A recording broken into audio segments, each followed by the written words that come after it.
31st night উদযাপন করা যাবে, কেন যাবে না? তোমরা করবা, আমরা ঠেকাবো? হয়তো আমাদের মাথার উপরে কয়টা কালা আছে? 5টা নিশ্চয়, একটা। তোমরা করো, ঠেকাবো কি করে?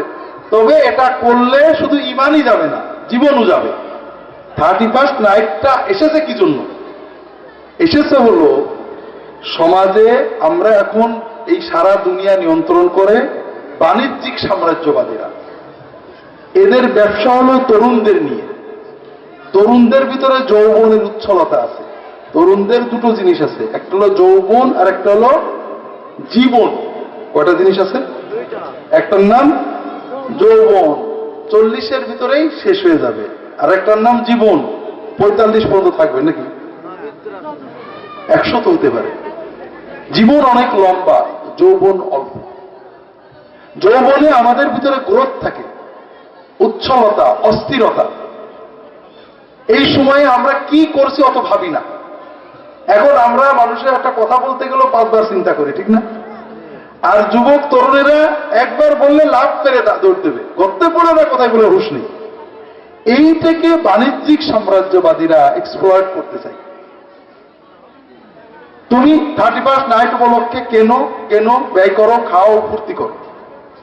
বর্তমানে যতগুলো ঈদ বেরিয়েছে, 31st নাইট, পহেলা বৈশাখ, ভালোবাসা দিবস, কোন আনন্দে কাউকে কিছু দিতে হবে 31st নাইট মানে কি শীত না?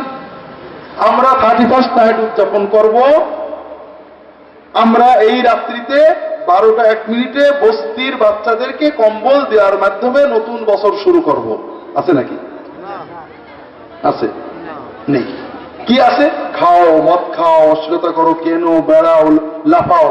কারণ তোমরা যত পশু হবে তত বিলিয়ন বিলিয়ন টাকা এই মিডিয়া কোম্পানি, মদের কোম্পানি, হিরোইন কোম্পানি, আবা কোম্পানি, মোবাইল কোম্পানিগুলো পেতেই থাকবে। আর তোমরা যত পশু হবে তোমাদের উপরে আধিপত্য করাটাও কত সহজ হবে। 31st নাইট কেন পালন করা হয়? এটা হলো প্রিমিটিভ, প্যাগানদের রীতি। নতুন বছর যদি আমরা ফুর্তি দিয়ে করি তাহলে সারা বছরই ফুর্তিতে যাবে। কথা বুঝতে পেরেছেন? যেমন আমাদের দেশে আগে ছিল, বৃষ্টি না হলে কাদা পানি মাখতো, কাদা খেয়ে খেলতো, ছিল না? তার মানে আমরা যখন গায়ে কাদা মাখছি, আসমান ও বৃষ্টিতে দিয়ে আবার কাদা দিয়ে দেবে। এটা হলো প্রকৃতি পূজা। আর ইসলাম বলে তোমার দিন শুরু করো মানুষ সেবার মাধ্যমে। এই জন্য 31st নাইট পালন করাটাই প্রথম একটা কুফুরি ব্যাপার। দ্বিতীয়ত এর মাধ্যমে তোমার জীবন ধ্বংস হবে। দুধ আমরা জাল দিই না? একজন লোক আধা কেজি দুধ কিনলো, আধা হাড়ি হলো, হাড়ি ভরে গেল। সে চিন্তা করলো যে আধা কেজি দুধ খাবো, আলহামদুলিল্লাহ 1 কেজিরও বেশি করেছে, কাজেই যত পরে পড়ুক আমি জাল দিয়ে ঘন করি, 1 হাড়ি তো দিকে শেষ করতে পারবো না। তারপরে কতটুক থাকবে? 1 কেজি তো থাকবে না। আমাদের যৌবনের গ্রোথ, এই যে উচ্ছলতা, উন্মাদনা, অস্থিরতা, এটার কারণে আমরা কি হারাচ্ছি বুঝছি না।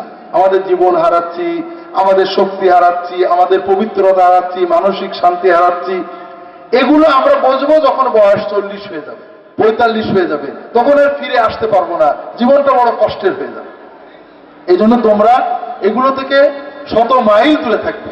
জীবনকে উপভোগ করো, শৃঙ্খলার ভিতরে নামাজ ঠিক করে পড়ো, জীবনের কিছু সময় অন্তত প্রতিদিন ব্যায়াম করো, খেলো, শরীর চর্চা খেলা, কিছু সময় পড়ো, কিছু সময় আল্লাহর ইবাদত করো, কিছু সময় বন্ধুদের নিয়ে আনন্দ করো। এভাবে নিয়ম করে জীবন কাটাও। আর এই বাণিজ্যিক সাম্রাজ্যবাদীদের দেওয়া আনন্দের নামে হারাম, উচ্ছলতা, অস্থিরতা যেটা ছড়ানো হয়েছে, সব তোমাদের রক্ত চুষে তাদের বড়লোক হওয়ার জন্য।